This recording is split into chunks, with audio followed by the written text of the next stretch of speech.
5 Maths Chapter 4. The name of this chapter is Parts and Wholes. It is the second part of this chapter. I hope आप लोगों ने first part अच्छी तरह से कर लिया होगा. अगर नहीं किया है तो आप कर डालें, क्योंकि आपको पता है कोविड-19 कोरोना वायरस के कारण हमारे स्कूल्स 15 अगस्त के बाद रीओपन होंगे और कब होंगे इसकी डेट कंफर्म नहीं है. तो हमारी और आपकी दोनों की रिस्पॉन्सिबिलिटी हो जाती है कि अब स्टडी एट होम करना है. So let's start this chapter parts and. Now our next topic is about greedy gate keepers. लालची गेट कीपर्स के बारे में. गेट कीपर्स क्या होते हैं? जो कि गेट के सामने खड़े होते हैं. तो remember Birbal, the clever minister of King Akbar. Do you know how he became a minister? क्या आपको बीरबल के बारे में याद है? बीरबल कौन थे? किंग अकबर के बहुत ही चतुर मिनिस्टर थे. और आपको पता है कि वह मिनिस्टर कैसे बने? आपको याद होगा आपने क्लास 4 के मैथ्स मैजिक बुक में पढ़ा था कि राजा अकबर ने उनके सामने एक लाइन ड्रॉ करके कहा कि बिना इस लाइन को टच किए हुए आपको इस लाइन को छोटी करना है. तो बीरबल ने क्या किया था? बीरबल ने उस लाइन के सामने एक लंबी लाइन खींच दी और वह लाइन छोटी हो गई. इस तरह से कई शॉर्ट स्टोरीज सामने आती हैं बीरबल के क्लेवरनेस के बारे में. तो यहाँ पर स्टोरी है किस तरह से वे मिनिस्टर बने. ये स्टोरी तब की है जब वे छोटे थे. Birbal was then a young boy living in a village. He was very clever and could write poetry. Birbal उस समय छोटे थे और वे बहुत ही क्लेवर थे और पोएट्री भी लिख सकते थे. He thought he would try his luck in the king's court. उन्होंने सोचा कि उन्हें अपना लक राजा के दरबार में ट्राई करना चाहिए. So he took some of his poems and set off for the city. इसलिए उन्होंने अपनी कुछ पोएम्स रखी और शहर की ओर रवाना हो गए. रवाना होने के बाद गेट कीपर के पास पहुंच के उन्होंने कहा आई एम अ पोएट. इस तरह से पिक्चर बना हुआ है. हम अब आगे की स्टोरी देखेंगे. When he reached the outer gate of the palace, he was stopped by the gatekeeper. Hey, stop there! Where are you going? shouted the gatekeeper. जब वह पैलेस के बाहरी गेट के पास पहुंचे तो गेटकीपर ने चिल्लाकर उनसे कहा कि तुम कहाँ जा रहे हो? वहीं रुको. उन्होंने कहा I am a poet. I want to see King Akbar and show my poems to him, replied the poet. Poet ने कहा मैं पोएट हूँ, मैं राजा को देखना चाहता हूँ और उन्हें अपनी पोएम दिखाना चाहता हूँ. Oh, you are a poet? The king is kind. He will surely give you a prize. I will let you if you give me 1/10 of your prize.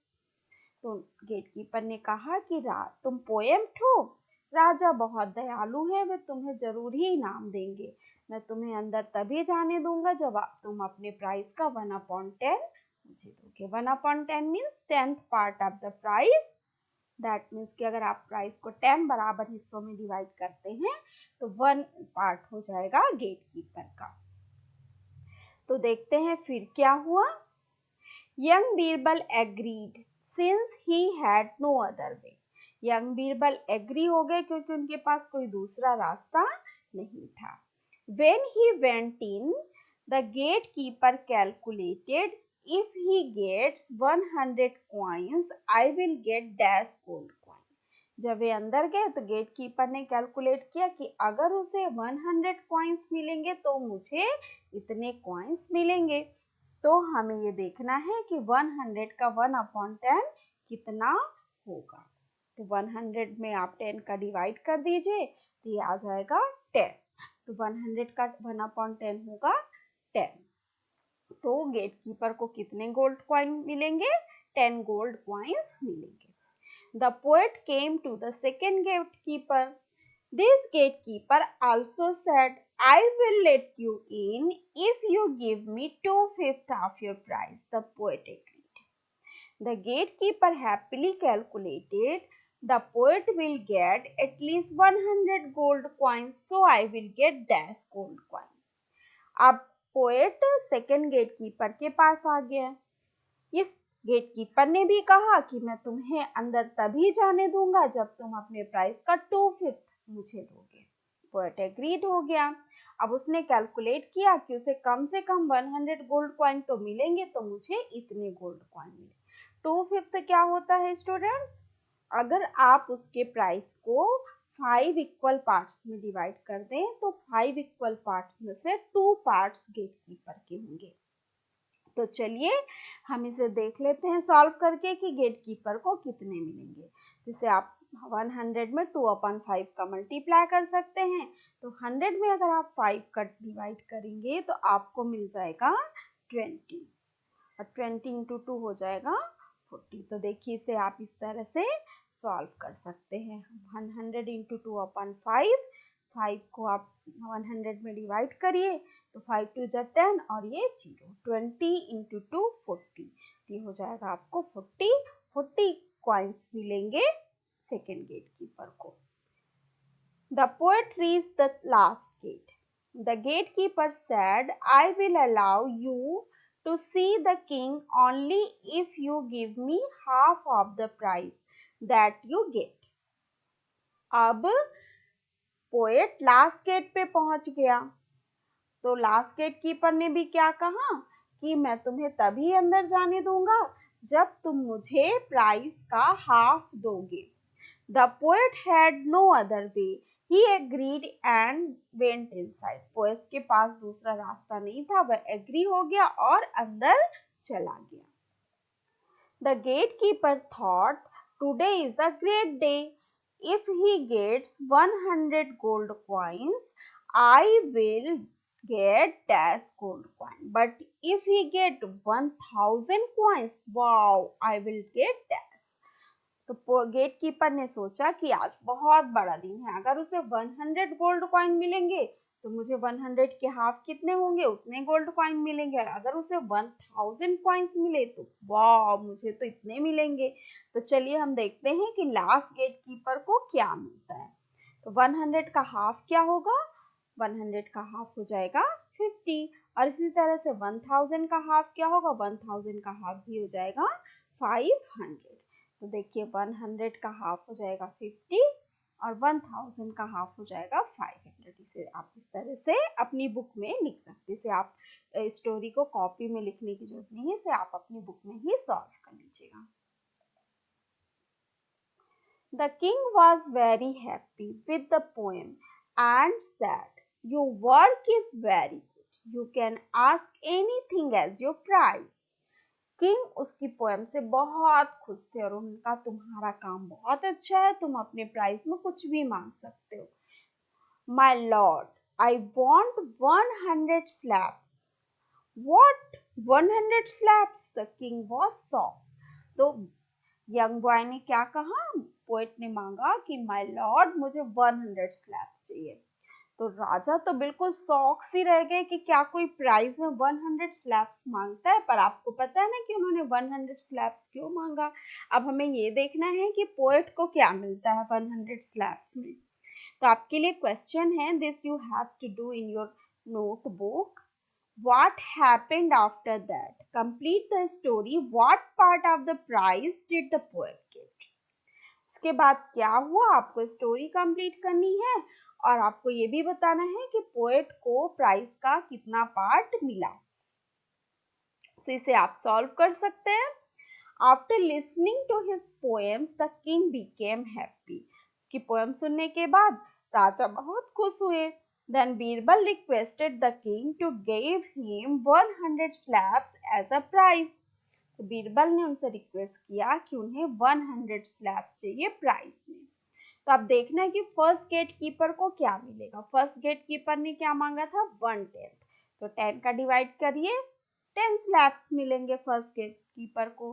Second gate keeper ने मांगा था 2/5, तो 2/5 हमने निकाल के देख लिया है। 100 इंटू 2/5, 2/5, तो 5 का 10 100 में डिवाइड करेंगे, आएगा 20, 20 का हम 2 में मल्टीप्लाई करेंगे, ये हो जाएगा 40। तो सेकेंड गेट कीपर को मिलेंगे 40 स्लैब्स। अब थर्ड गेट कीपर ने मांगा था हाफ, तो 100 का हाफ क्या होगा 50 स्लैब्स मिलेंगे थर्ड गेट कीपर को। अब हमें देखना है कि टोटल प्राइस कैसे डिस्ट्रीब्यूट हुआ तीनों गेट कीपर्स में। तो 10, 40, 50, 100, दैट मीन्स बीरबल को कुछ भी मिलता, अगर जितने भी क्वाइंस मिलते वो तीनों ही गेट कीपर में डिस्ट्रीब्यूट हो जाते, इसलिए उसने स्लैब्स मांगे। और इस तरह से बीरबल को एक भी स्लैब्स नहीं मिला। So the poet got 0 slabs. और जब राजा को ये पता चला कि किस तरह से उन तीनों ही गेट कीपर को इस यंग बॉय ने सबक सिखाया है, तो उससे बहुत ही प्रभावित हुए और आगे चल के उसे अपने मिनिस्टर के रूप में रख लिया उन्होंने अपने कोर्ट में। Next question is patterns in parts. Make different patterns by coloring some squares in the grid B, C, D. What part of grid did you color? What part of the grid remained white? Right. अब यहाँ पर A में colour कर दिया गया है और ये बता दिया गया है कि कितने पार्ट ब्लू हैं, कितने व्हाइट है। बाकी आपके 3 ग्रिड दिए गए हैं आपको B, C, D, उसमें आपको कलर करना है और ये आपको बताना है कि आपने कितने पार्ट को कलर किया और कितने व्हाइट बचे हुए हैं। तो अब आप देखिए यहाँ पर टोटल 16 ग्रिड है, 16 में से 8 पार्ट ब्लू कलर है और 8 बच गए हैं व्हाइट। तो लिखा हुआ है 8/16 ब्लू। इसका मतलब क्या हुआ, दैट मीन्स 16 टोटल पार्ट्स है और टोटल में से 8 पार्ट्स हैं blue and 8/16 white. That means कि 8 out of 16 parts is white. Next B में आपको कलर करना है, इसे हमने किया है इस तरह से, 4 पार्ट्स को हमने कलर किया हुआ है ब्लू में। तो टोटल 16 ग्रिड्स हैं। अब 16 ग्रिड्स में हमने 4 ग्रिड्स को ब्लू कलर किया हुआ है, तो हम इसे लिख सकते हैं 4/16 ब्लू। अब रिमेनिंग पार्ट्स कितने हैं, व्हाइट बचे हुए हैं जो, वो 16 में 4 कम किया आपने तो बचे कितने 12। यू कैन काउंट आल्सो, आप इसे गिन भी सकते हैं। तो इसे हम लिख सकते हैं 4/16 blue, 12/16 white. Next one is C, इसे भी हमने इसी तरह से किया हुआ है। ये देखिए इसमें हमने किया है 1, 2, 3, 4, 5, 6, 7, 8 पार्ट्स को ब्लू कलर किया हुआ है। 16 में 8 पार्ट्स ब्लू है तो बचे कितने 8 पार्ट्स बचे आपके white. So you can write the answer 8/16 blue and 8/16 white. Next one is D. D को भी हमने इस तरह से किया हुआ है, 4 पार्ट को हमने ब्लू कलर किया हुआ है। पिछली बार भी हमने बी को भी 4 पार्ट्स किया था लेकिन उसका तरीका डिफरेंट था, यहाँ पे हमने इसको अलग तरीके से कलर किया हुआ है।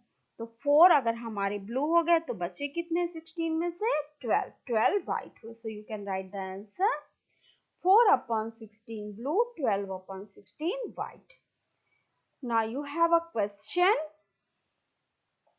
Look at grid A again. Is the grid colored? हमने ग्रिड A को देखा था अभी अच्छी तरह से, आपको याद होगा। आप फिर से देख सकते हैं कि 16 में से 8 ब्लू थे और 8 व्हाइट थे। That means just half. अगर आप 16 ले रहे हैं तो उसका हाफ कितना होगा 8।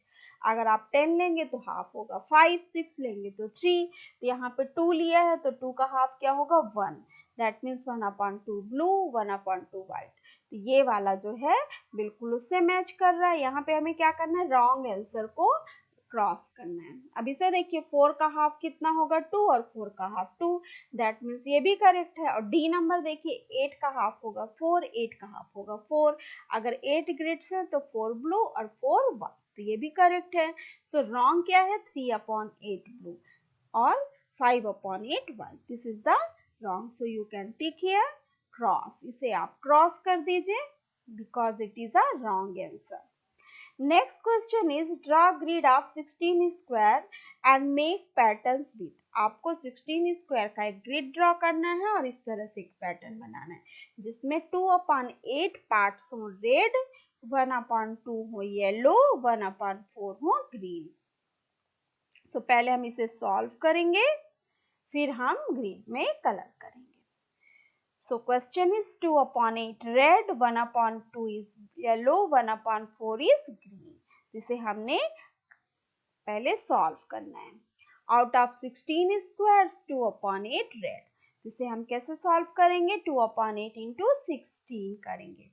तो देखिए आप 8 1 जा 8, 8 2 जा 16, तो यहाँ पे क्या आ जाएगा? 2 आ जाएगा। ये हो जाएगा आपका 2 इंटू 2, ये हो जाएगा आपका 4 red square.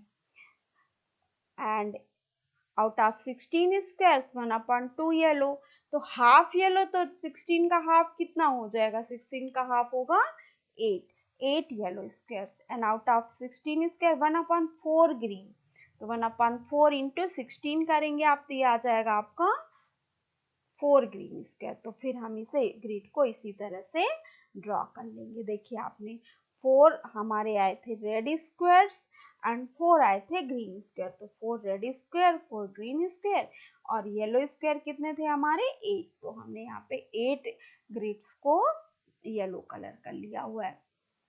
Next question is 3/16 blue, 5/16 red and 1/2 is green. तो ब्लू है 3/16, रेड है 5/16 और ग्रीन है 1/2। तो पहले हम इसे सॉल्व कर लेंगे। आउट ऑफ 16 स्क्वायर 3/16 ब्लू, तो इसे हम सॉल्व करेंगे 3/16 इंटू 16, तो 16 और 16 कैंसिल हो जाएंगे, हमारा हो जाएगा 3 into 1, that means 3 blue squares. And out of 16 squares 5/16 red, that means 5/16 into 16, तो यहाँ भी 16 और 16 कैंसिल हो जाएंगे, हमारा आ जाएगा यहाँ पर 16। आप इसे ऐसे पेंसिल से, पेन से मत करके पेंसिल से आप ऐसे क्रैफ कट भी कर सकते हैं। तो यहाँ पे कितना बचेगा? 5 और 16 1 जा 16, तो आप यहाँ पे लिख लीजिएगा 5 इंटू 1, ये हो जाएगा आपका 5 red squares. Next one is out of 16 square is 1/2 green, तो 16 का हाफ निकालेंगे तो क्या हो जाएगा? आप इसको 16 का हाफ आपको पता है कि होगा 8, आप इसे सॉल्व भी कर सकते, 2 से आप इसे कट कर सकते, 2 1 जा 2, 2 8 जा 16, तो ये हो जाएगा 1 इंटू 8, 8 ग्रीन स्क्वायर्स। अब हमें पता चल गए हैं कि 3/16 ब्लू कितने होंगे? 3 ब्लू स्क्वायर, 5/16 कितने होंगे? 5 रेड स्क्वायर्स और 1/2 होंगे आपके 8 ग्रीन स्क्वायर्स। तो अब इसे ड्रॉ कर लीजिए। इस तरह से हमने इसे ड्रॉ कर लिया है, पैटर्न्स बना लिए जो कि बहुत ही सुंदर पैटर्न्स। इस तरह से आप इन्हीं में से कोई अलग भी पैटर्न्स बना सकते हैं, बस नंबर ऑफ स्क्वायर्स जो कलर के हमने सॉल्व किए हैं वो इतने ही होने चाहिए। सो स्टूडेंट्स, आप इस पार्ट्स को अच्छी तरह से कर लीजिएगा। आप याद रखिएगा, आपको क्वेश्चन ब्लैक से लिखना है, आंसर ब्लू से लिखना है, और कहीं भी आप पिक्चर बन ड्रॉ कर रहे हो तो आपको उसे पेंसिल से ड्रॉ करना है। जो कलर कर रहे हैं आप उसमें स्केच कलर का बिल्कुल भी यूज नहीं करिएगा, उससे आपका खराब होता है page. So you can use wax और पेंसिल कलर। अब हम मिलते हैं अपने अगले वीडियो में। Till then have a nice day, bye bye.